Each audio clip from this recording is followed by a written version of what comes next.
Bismillahirrahmanirrahim. Allah, Allah, Allah, Allah, Allah, Allah, Aziz Allah, Allah, Allah, Allah, Allah, Allah, Kareem Allah, Allah, Allah, Allah, Allah, Allah, Subhanallah,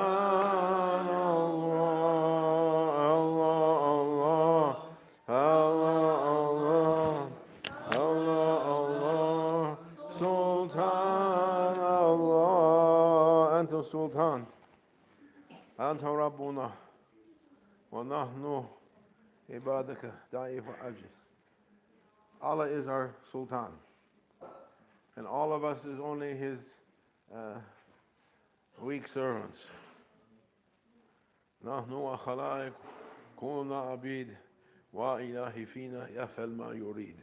He does with us whatever He likes. All of us is His weak servants. And we came here tonight, happy to be invited here, to gather here tonight. We came with nothing, asking Allah to fill our cups, to fill our cups, to grant us blessings and light and mercy, and to take away difficulties, take away sufferings, take away unhappiness and sickness and bad luck, and bring good luck. Make us lucky ones. Make us to be lucky. If you have luck, you have everything. Sayyidina Khidr alayhi salam, he brings the good luck. They said about him, there are a lot of stories about Khidr alayhi salam. You heard about Khidr? He's in the Quran. They call him the green man. Hey, somehow we wore green for his honor tonight. Green, they say, is the lucky color. Wear green, your luck improves.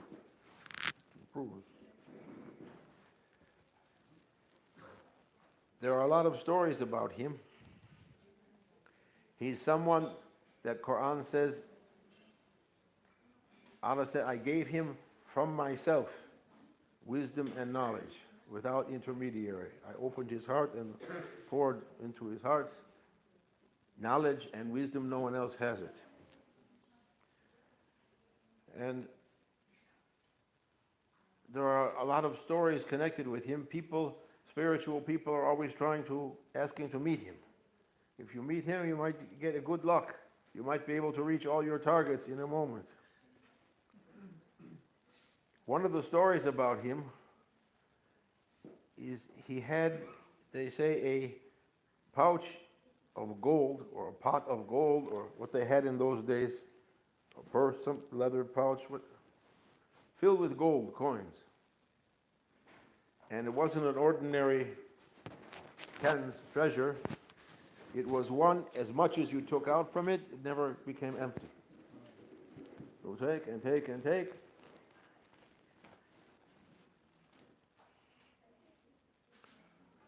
There is a hadith for Prophet sallallahu alaihi wasallam. One time there was a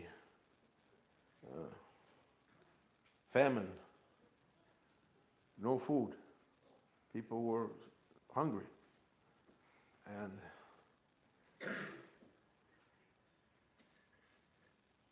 Prophet sallallahu alaihi wasallam, he gathered the people, says, any of you has in your houses any wheat left? No one had, they used to grind their own flour. It wasn't like now you go out and buy. Anyone has any wheat left in their house? One person said, I have a little bit left in mine. Go bring it, come here. He brought that wheat, and Prophet ﷺ was pouring from that wheat and filled everyone's. One person, he got that wheat, and he was taking from that and feeding his family. day after day. It was not coming empty. And he said, this is a strange thing. One day he said, I have to look and see how much is left. When he looked, then it finished. As long as he didn't look, it was coming. So there was a man. If I quoted the hadith wrong, never mind. We have our ulama to correct me. There was a man, he wants to meet Khidr alayhi salam and get that pouch of gold that never comes empty. Because he wants to help every poor person, to give them, to take away suffering. People are suffering because they're poor. This was his thinking. He said, if I could give to everyone and take away their needs, their difficulty, peace was going to be everywhere. And he was reciting that dua, or some dua. I looked on the internet. They didn't have internet in those days. Dua to see Khidr alayhi salam. Bismillah, Aman, Aman, Ya Haman. I don't know if it's real or not, but I liked it, so I was reciting. He was going and everywhere asking to meet Khidr. Oh my Lord, let me to see Khidr. Let me to see the green man. Let me to see him. One day, he was walking outside a town. It's before the days of cars. Everyone walked. And there was a man on the path in front of him. He said, I'm the one you're looking for. You're Khidr? Yes. Oh, Khidr. I'm so happy I found you. He said, I know why you're looking for me. You want that pouch I have that's going to be never empty. You want to give to everyone to take away their poverty. He said, yes. He said, he's good. He had a sincere heart, that person, and Khidr he was sent to him because he saw Allah knows that man is sincere. He wasn't trying to show off. Really, he's like that. He wants to help everyone, not asking for himself. If he was asking only for himself to be rich, he may never meet him. And Khidr said, okay, come with me. I'm going to give you what you ask. But first, I want to give you something from myself.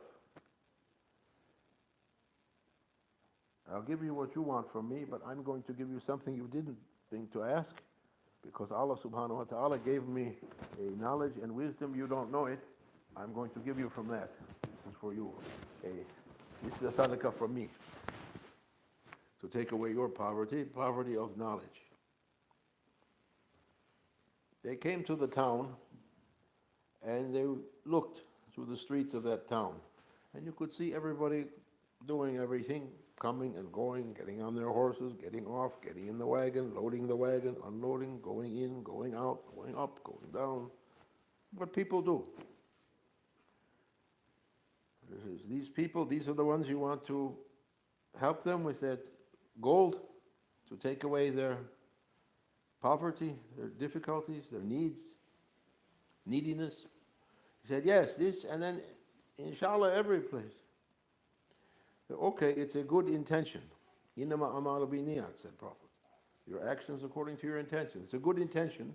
You want to help everyone. But first, before I give you that pouch, I'll give you for myself something. And he took his turban. They were all of them prophets, and awliya were wearing turbans. It was the dress of prophets.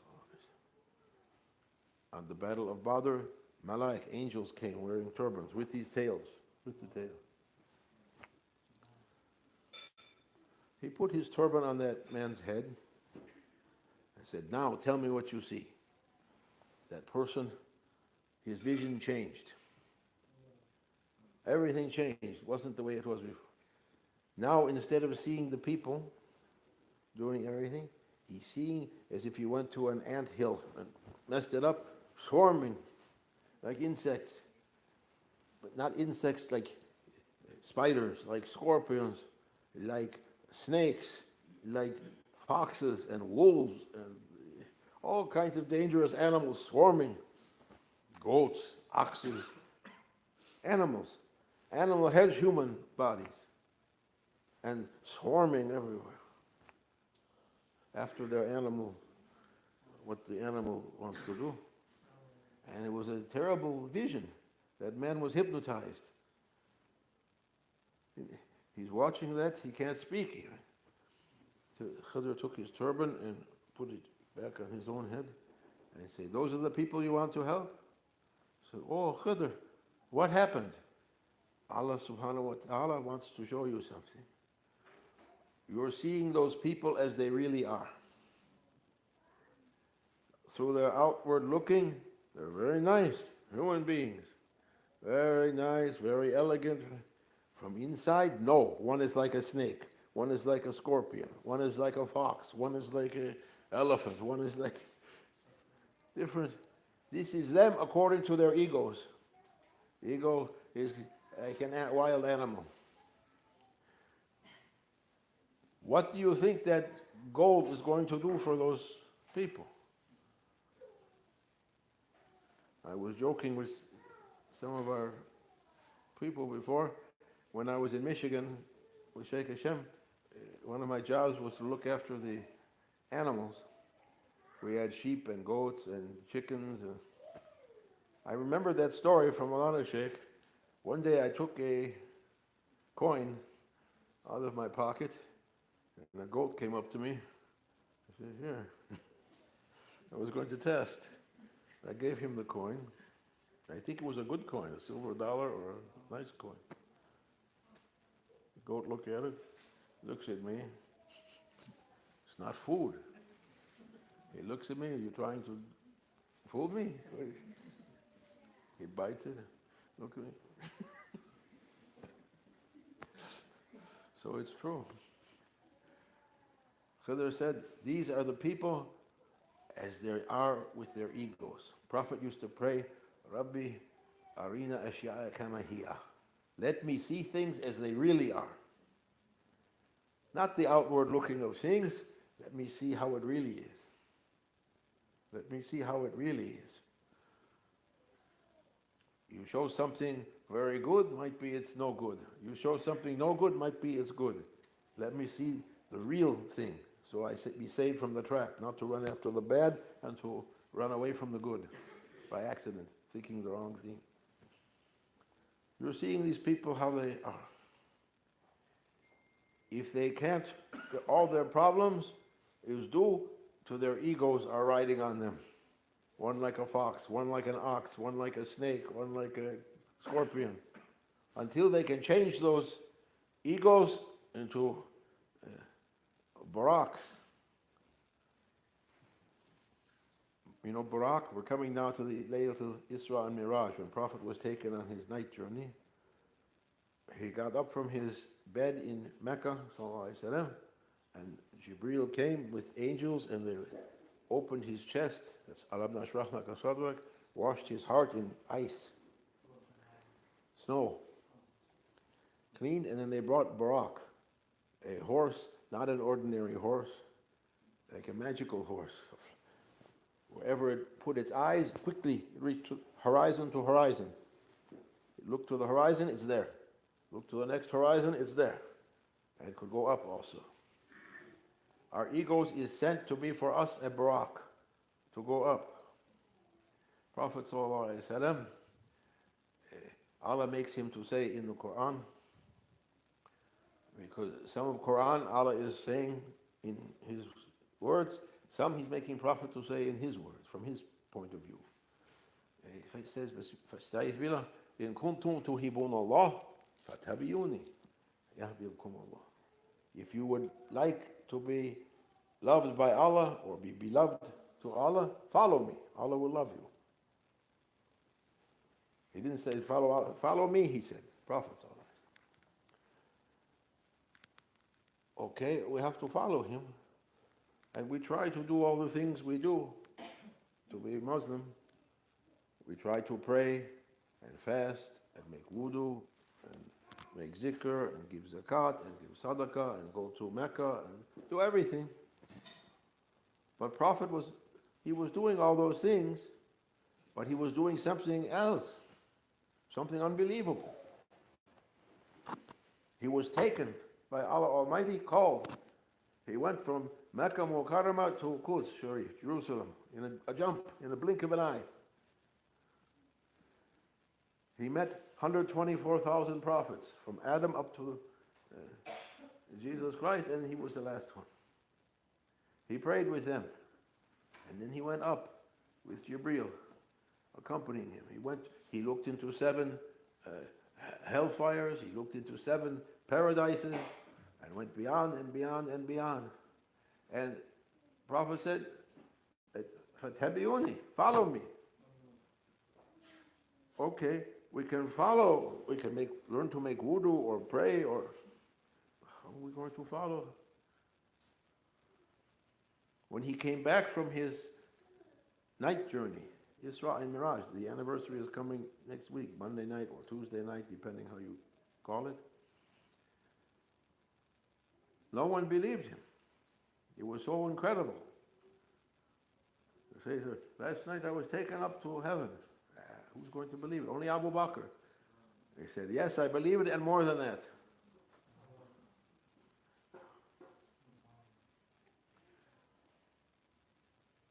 If people would turn that wild ego that's riding on us into a heavenly barak, we could follow our Prophet. Each one to their level. Not to the level of prophets, although I said him, but each one has a mirage. Every believer has one. It's said in traditions, every believer has a mirage to his or her own level, whatever it's going to be. And levels is endless. If they can catch that ego to ride on it, it becomes a barak. But no one's trying. No one interested. No one is asking. People asking only beginning level, what you teach to young kids. Make wudu and to pray. Okay. But Rasulullah ﷺ wasn't making us to be preschool people, and he wasn't making us to be robots. He's asking us to reach unseen, to reach heavens, to reach more and more and more. But no one asking. Maulana Sheikh Nazim came to one person in a dream that I know. We were driving one time in Canada, and he said, I had a dream. I said, what happened? We were telling stories, our experiences with the Sheikh. He said, I was with him one time in a dream, and he said to me, I got from my grand Sheikh a treasure chest. My grand Sheikh, my Sheikh, before he passed away, he left me in charge of a chest of treasure, of jewels and emeralds and diamonds and rubies. Not these kind, spiritual treasures. But to this day, not one person came asking me about that. He left this world at 95, 97 years old. He said, no one came asking for that one. People came for every other reason. Everyone's asking the pot of gold never going to come empty so I can fill myself more. But no one's asking, how can I change my bad ego into a barak to get up? No one is asking. No one's asking. May Allah grant us. This one of the important lessons of Laylatul Isra and Miraj that we're going to celebrate. It's not only a night to celebrate, we have to think its meaning. We didn't begin the surface, we just dipped our little finger in the water. What was Prophet finding? Where he went?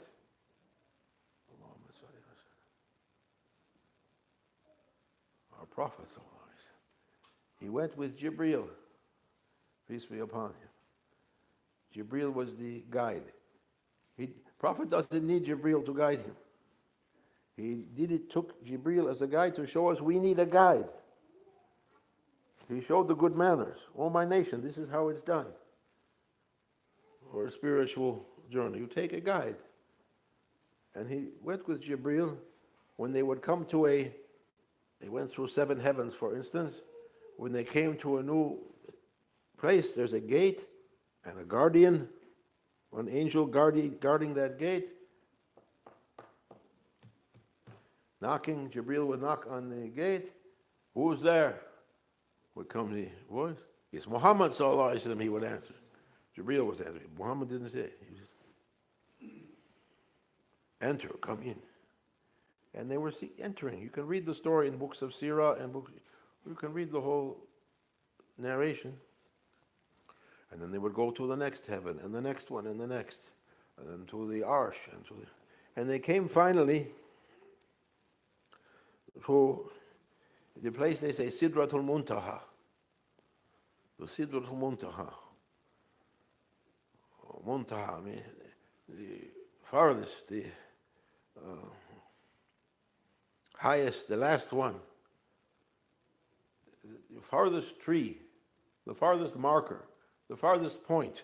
What tree they're talking, what tree grows there? My sheikh said to me, it's the limit that you can say, Ana, I am. Who was the French philosopher? I think, therefore I am. Descartes. One famous modern French philosopher, he said, because I think, that means I am. And all of us are like it. I am. We have that. Allah gave us. Hayyun Alim.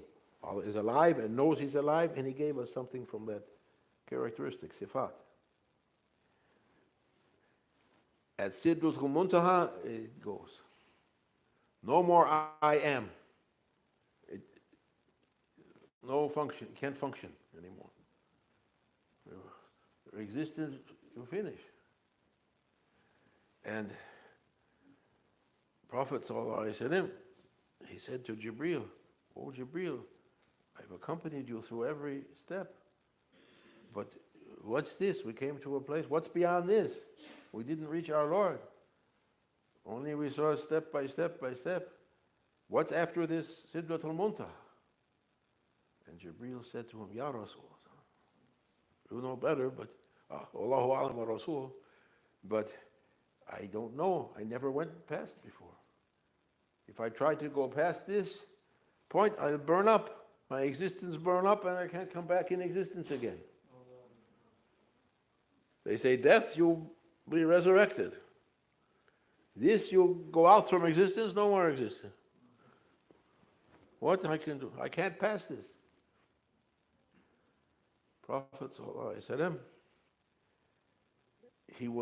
Allah wants to show the haybat, the honor, the gloriousness of Prophet Shaykh Abdul Haqq.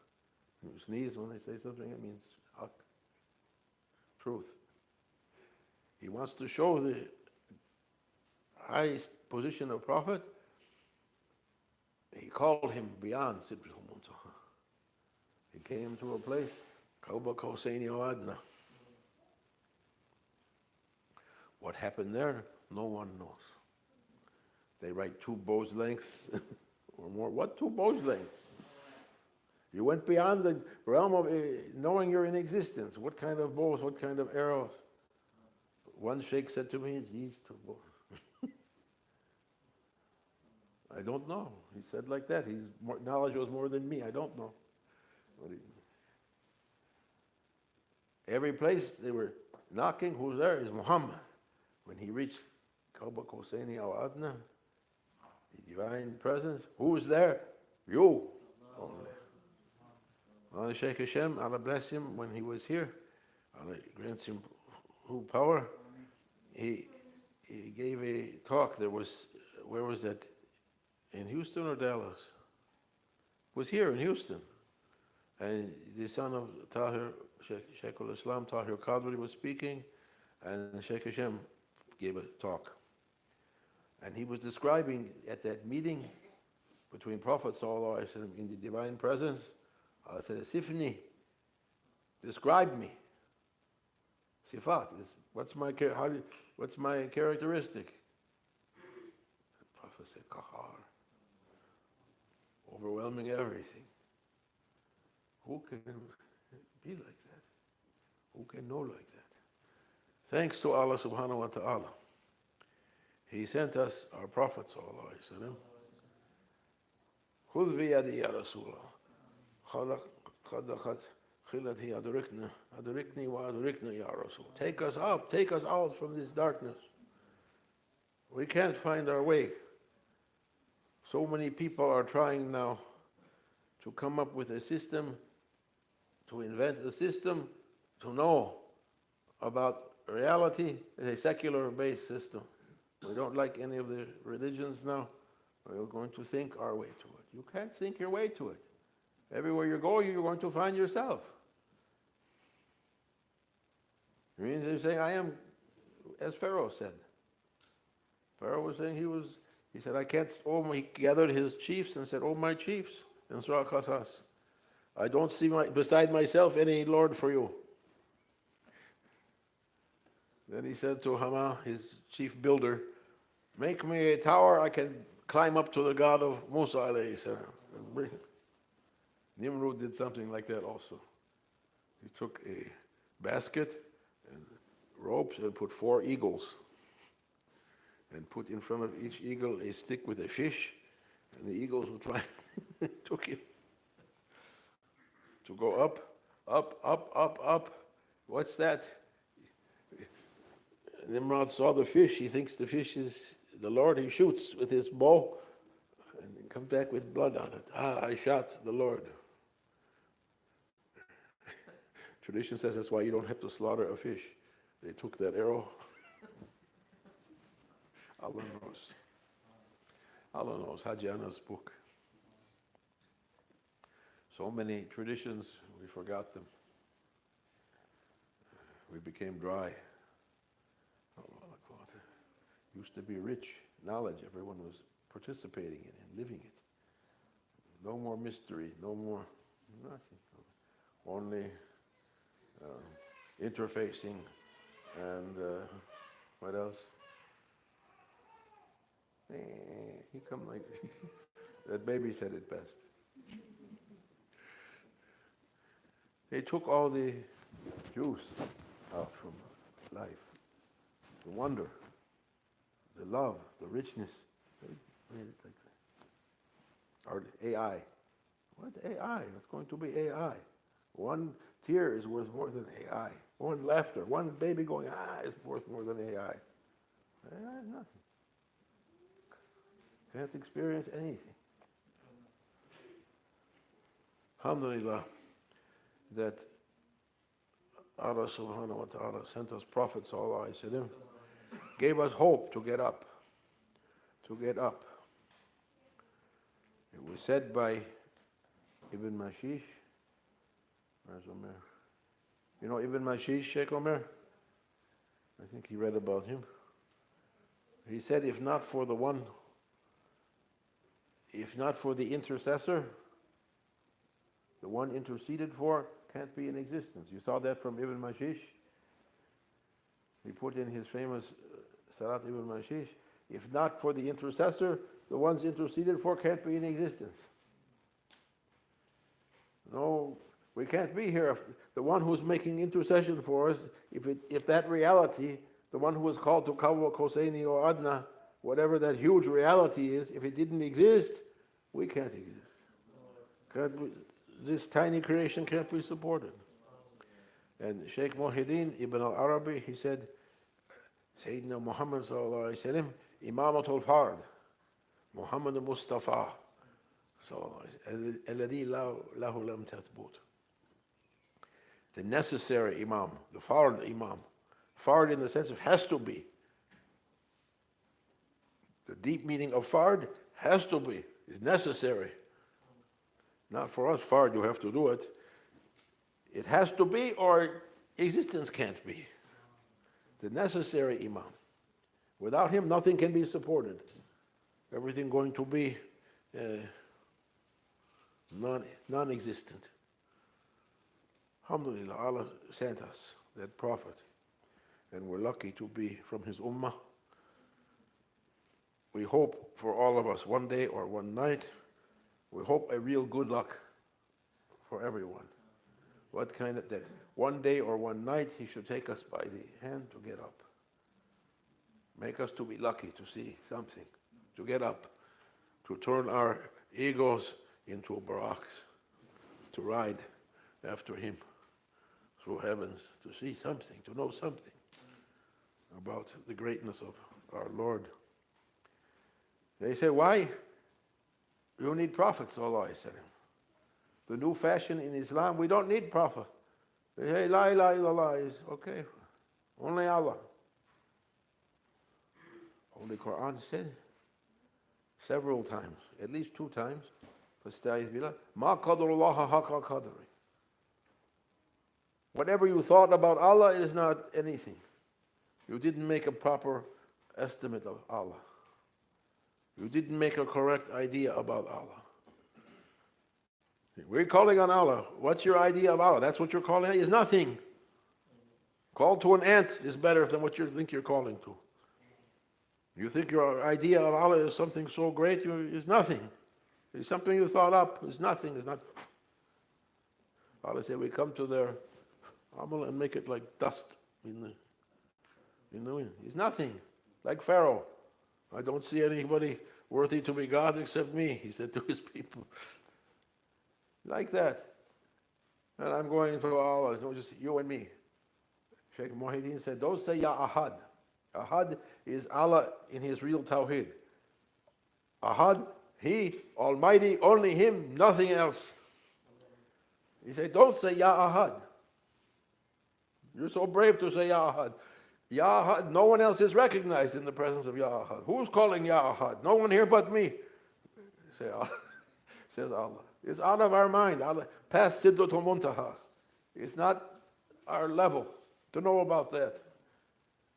Whoever is not given that can't know about it. May Allah make us to know something. To be from, I'm going to finish with this, it's going long. To be from Rabbaniyun. Kunu Rabbaniyun, which, you have that ayat, you memorized it? You know how to find it? No, if Imam will look for the ayat. Sheikh Nazim one day, 10 years ago, he was speaking one night. All of a sudden he came to something. He said, now, as of now, no more Tariqat, no more Naqshbandi, no more Qadri, no more Shazali, no more Sunni, no more Shia, no more Christian, no more Jewish, nothing. Only Kunu Rabbaniyun, Rabbaniyin. Be Rabbaniyin. What's he saying? And then we found in Quran, there's an ayat. You found it? Read it nicely. Use the microphone. Slowly. ما كان لبشر أن يؤتيه الله الكتاب والحكم والنبوة ثم يقول للناس كونوا عبادا لي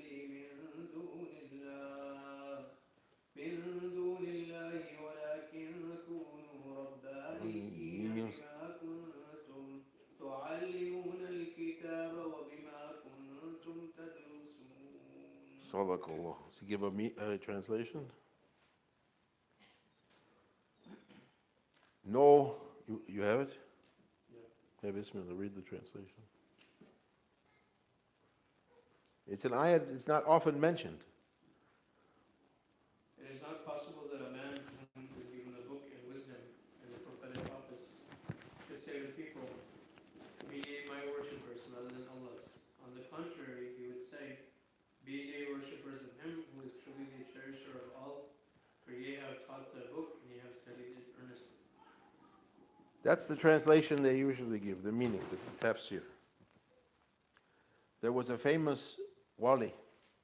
He's buried in Morocco, in Fez. His maqam is there. Abdul Aziz al-Dabar, Sidi Shaykh Abdul Aziz al-Dabar. He was an unusual, you can read about it. There's a famous book called Kitab al-Ibriz. It's translated into English. He was Ummi, like Prophet. He didn't read and write, but he was getting from somewhere knowledge. His student, his murid, Alamati, was alim. He was a big alim, scholar. A huge knowledge of hadith and tafsir and history and seerah, everything. Anytime he brought Sidi Abdul Aziz a question, he was surprised. He came with an answer. He never thought of it before. And he was able to solve because ulama, they always, each one learns up to his understanding level, his sidratul muntaha, and then he can't go past it, and he can't, if Imam comes with an understanding I don't have, we begin to fight. No, it's not like that. No, it's not like that. And he was solving it's like this, it's like this.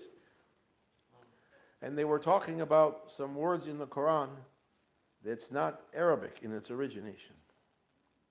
And one of those words, I'm not the scholar to say it all, you can find that book and read it. One of those words was Rabbaniyin. Doesn't mean to be for the Lord, the worshipper of the Lord, as they're saying there.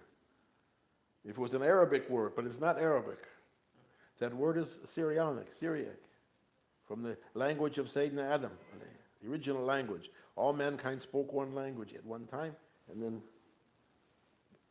it came into so many different languages. The word means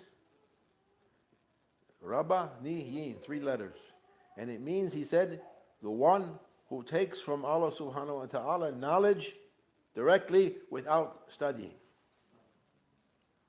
Not from his mind, as Sayyidina Abu Bakr took from Prophet.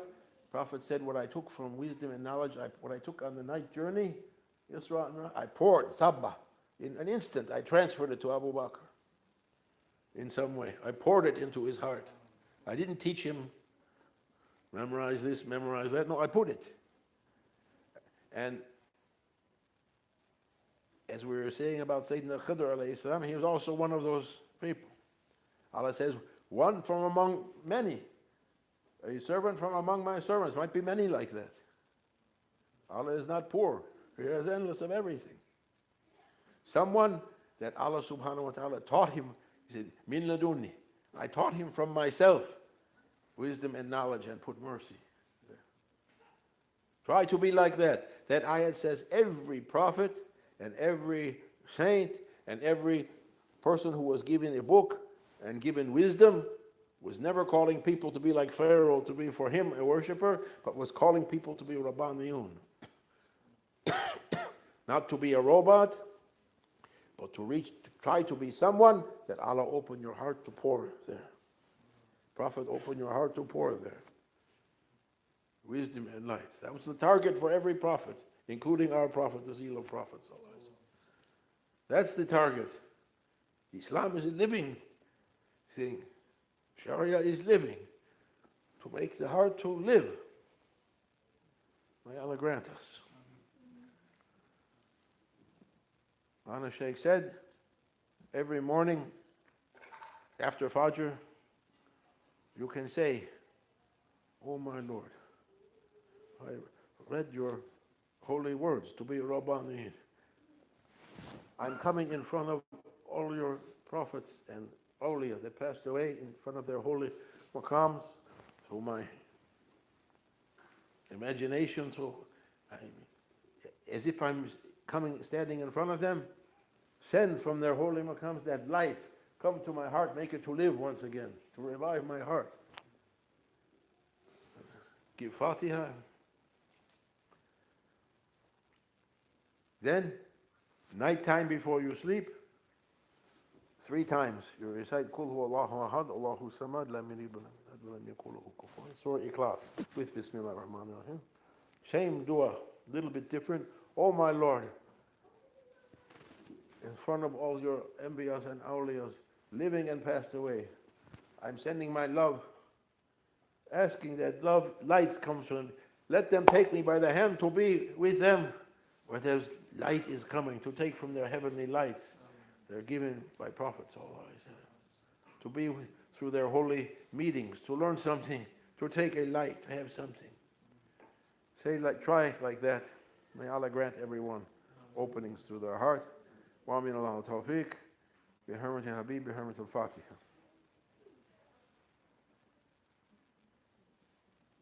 آمين.